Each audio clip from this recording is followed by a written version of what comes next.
Hey, Casey. So you probably have not heard the R word, recession, mentioned all that often as of late, right? The R word has turned into AI hype, thanks in large part to big tech. But let's just rewind 6 months because sometimes 6 months can feel like an eternity, especially when we're coming out of a bear market like we had in 2022. But 6 months ago, if you recall, the prevailing narrative out there was that there was going to be an earnings recession in 2023, if not an outright economic recession paired with it. And that is absolutely not turning out to be the case. We were heavy buyers of stocks late in 2022 and early 2023, and big tech is proving that that was the right call. It looks like in Q2 2023, the earnings recession is over. What exactly is the earnings recession? An economic recession is when you have 2 quarters or more of GDP contraction or gross domestic product contraction. The economy contracts. An earnings recession, very similar. It's when you have 2 or more quarters in a row where earnings contract, where profitability contracts. And so it ended up being a pretty short one because the earnings recession started the tail end of 2022 and ended in Q1 2023. Let me tell you why, Casey, because this is pretty stunning. I'm just going to rattle off a few companies that we've already covered. Tesla last week. Yes, of course, the big story there was 47% year over year revenue growth, but profit margins contracting as Tesla sets out on this price war with traditional automakers that are starting to bring their EV models to market. Still, despite that, Tesla earnings per share in Q2 2023 up 20% year over year. I'd say that's pretty good. Yesterday, we had Alphabet, aka Google, report a 7% year over year increase in revenue, which equated to a 19% year over year increase in earnings per share. Meta also reported yesterday, that of course being Facebook, Instagram, and WhatsApp, revenue increase of 11%, earnings per share up 21% year over year. Microsoft revenue increased 8% year over year, and their earnings per share increased as a result of that 21%. These are incredible numbers, Casey. The earnings recession is now in the rearview mirror, and it looks like for the balance of 2023, we're back to earnings growth again for the market. These big tech companies make up a huge chunk of the S&P 500. So yes, there are still companies that are going to be reporting declining earnings in Q2 and possibly into the second half of 2023. But by and large, the most important companies driving the market forward are back in earnings growth mode. Fantastic news. So it sounds like this is very good news for us as investors. Does that mean it's a good time to jump in if we haven't already? Casey, the old saying, the best time to invest is always right now. That being said, the time to buy just about everything hand over fist was 6 to 9 months ago when everybody was saying, we're going to head out of year 2 and into year 3 of the bear market. The narrative late last year had turned overwhelmingly negative and pushed stocks really to very depressed levels based on their long-term expectations for their potential to generate profits. As we've been saying here in the last couple of months, we think it's going to be harder going forward. There are some stocks, I think, because of the AI hype that look a little overpriced. They're not the timeliest of buys right now, we don't think. Doesn't mean they're not a good buy for the long term, but now is still a good time to invest. The companies we're talking about when we're talking about big tech, Meta, Tesla, Microsoft, Google, Amazon, which is yet to report, but we expect similar growth from them. We're out of an earnings recession for companies like this in big tech, but what about for semiconductors? Where do you see that heading? Before I answer the semiconductor question, Casey, I think maybe I'd mention our bet starting last year was Google, Alphabet, out of all the big tech companies. We actually still think it is fairly underpriced relative to the other big tech companies. We'll see about Amazon after they report tonight. But as you said, we think there's going to be a similar rally for Amazon as well as they lap some pretty depressed financial numbers from 2022. As for semiconductors, this is where it starts to become a mixed bag because we still have yet to see a broad-based business rebound in semiconductors. Some stocks like NVIDIA reporting outlooks for very strong growth, but by and large, the semiconductor market still in a slump. Stock prices have rallied anyways in expectation that this rebound in the business begins the second half of the year. And it looks like this is beginning to transpire. We already covered ASML last week, but just a reminder on what they reported. They reported 28% year over year growth in total net sales to 6.9 billion euro. Net income was up 38% year over year to 1.94 billion euro. So SML, a very unique company, getting lots of upward lift, not just from the EUV sales, their most advanced extreme ultraviolet sales, but also from the older deep ultraviolet machines for more mature chip manufacturing for things like automotive. And then interestingly, Lam Research reported last night, and they had a surprisingly good report because they did report a big year-over-year decline in revenue, just 3.2 billion in revenue compared to the same quarter last year where they did $4.6 billion. But the company's still very profitable, and their outlook for the next quarter that will end in September is now actually anticipating a sequential increase. They're looking at about 3.4 billion in sales at the midpoint.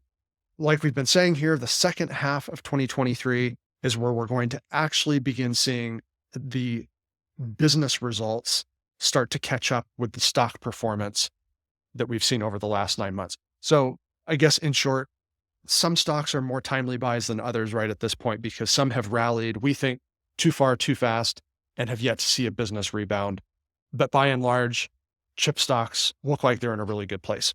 Let's talk about one of the chip stocks, NXP Semmiconductor. They gave us a little insight into the auto industry and smartphone market. So what did we see in their report? Very brief, high level here, Casey. Revenue was 3.3 billion, which was essentially flat from last year. I think it was a 0.4% decline. We could chalk most of that up to foreign currency exchange rate issues. The dollar is still stronger versus where it was a year ago, although that's deteriorating quickly. However, more important though than that flattish revenue was the net income jumping to 698 million versus 615 million the previous quarter and 670 million the year prior. NXP, a pretty solid quarter from what is really not the fastest growing integrated device manufacturer, again, a company that designs and manufactures their own chips. But the underlying story here, Casey, like you said, is the disparity that we're seeing right now between automotive chip sales and other areas of the chip market, like consumer electronics, smartphones, that sort of stuff. As you pointed out, the auto portion of NXP's total revenue increased 9% year over year, but their mobile is down 27%. What exactly is happening? We talk a lot about the modern vehicle being turned into a data center on wheels, quite literally, right, Casey? It's not just self-driving car features slowly getting added to these vehicles, not just electrification, but we have the cockpit, basically the in-car experience getting digitized, mobile connectivity, and then also the manufacturing of vehicles themselves also undergoing a bit of a transformation with companies like NVIDIA empowering automakers to create things like digital twins of their factories, helping them kind of plan and envision what a factory line turnover will look like. So from end to end here, the auto industry under complete transformation. And NXP is one of these very broad-based companies that has a hand in all of it. Obviously, like you said, automaker sales directly up 9% year over year. Interestingly, the company's sales to automakers now 57% of the total. But offsetting what is still pretty painful numbers from IoT, Internet of Things, down 19%, and mobile. So smartphones down 27%. Probably not the best indicator for one of our favorites right now, Qualcomm. We're probably still looking at a 2024 rebound for consumer electronics like mobile, like smartphones. Nevertheless, any company with exposure to automotive still absolutely going gangbusters right at the moment. Yeah, we've seen this time and again through earnings in the last couple of quarters. If they have an automotive segment, that segment is definitely growing. How long do you think this will last, Nick? For NXP in particular, they still have their financial guidance that they provided a couple of years ago in place. At the time in 2021, they said that they would grow roughly 8 to 12% on average through 2024. 2023 is going to be a flat year. We probably get a rebound in NXP sales. Automotive probably holds relatively stable or grows somewhere in the single digits range, but then that expected rebound in mobile, IoT, ongoing 5G, mobile infrastructure in play around the world. So I think next year we probably return somewhere close to, if not within that average range in 2024, 8 to 12% growth.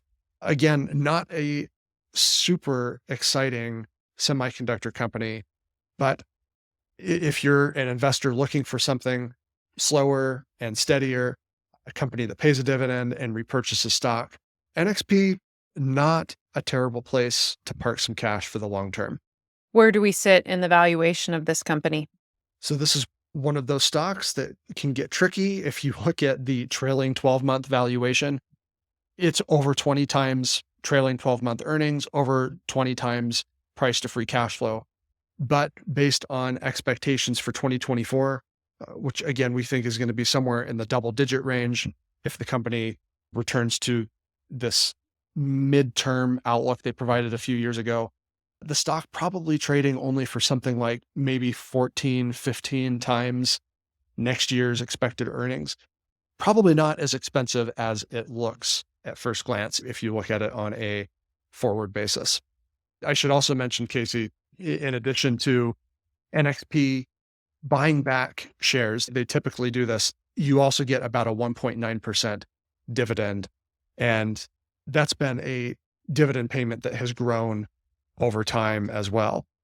Gradual growth in income stock here in NXP Semiconductors with a lot of exposure to the automotive market, which obviously, if you believe in the data center on wheels story, not a bad place to be overexposed in the chip market. We like On Semiconductor, that's our personal pick, but NXP, not too shabby.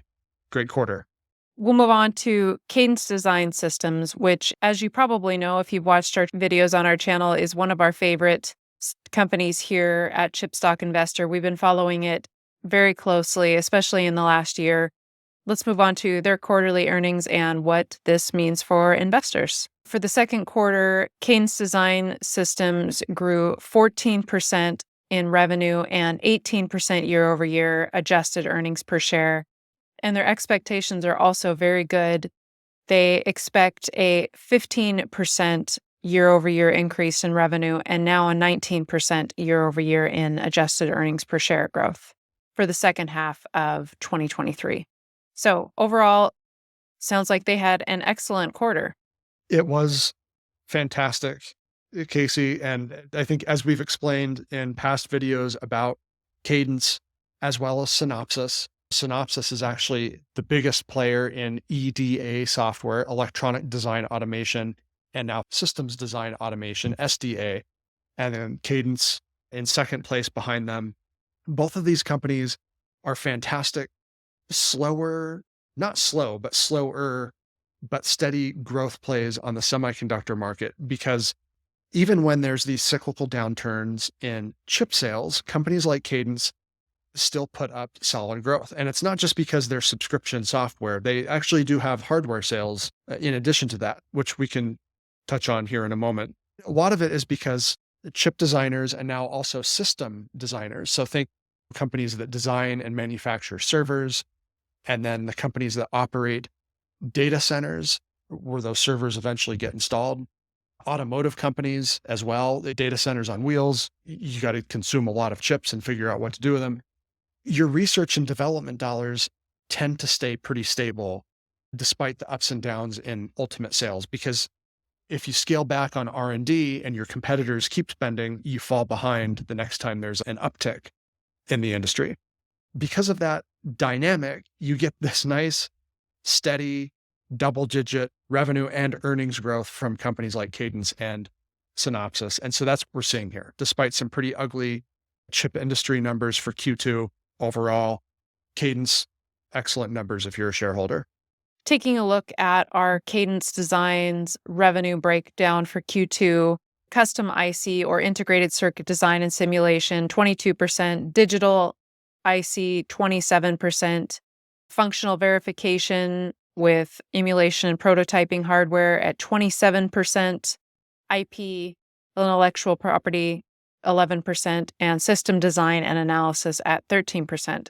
This is largely to be expected. One thing that is of note, though, Casey, they're getting some very strong lift from hardware. And I said I would mention this specifically because what that platform is, Cadence has this emulation service that goes with a prototype chip. And it's an FPGA, a field programmable gate array. They use AMD, which now owns Xilinx, formerly the largest FPGA pure play chip company out there. And so it sounds like they prepaid for a lot of AMD's FPGA chips here to round out their inventory for what they think is going to be a really big boom in the AI market in the next few years. A lot of companies trying to deploy new chips to support AI systems, and they need these FPGAs to emulate and prototype what the actual AI chip will eventually do in the field, how it'll actually perform when it's out there in the wild. So we're getting some nice lift here from the hardware. If you do look deeper into the earnings numbers on Cadence, you'll notice some of the profit margins flatlining a bit, even as revenue continues to go up. And that's why. Management basically said they saw an opportunity to pre-purchase hardware inventory, and that is going to help them in the future. They'll get some upward lift again in profit margins in the future because they went and bought that inventory right now. Overall, though, mostly what we should expect from Cadence, these revenue segments should basically stay stable over time. Well, Nick, I'd be remiss if I didn't mention AI and how this is driving Cadence Design as well. A couple of big names that they talked about in their prepared remarks were NVIDIA and Tesla using their software to design AI supercomputers. This is a really fascinating development, Casey.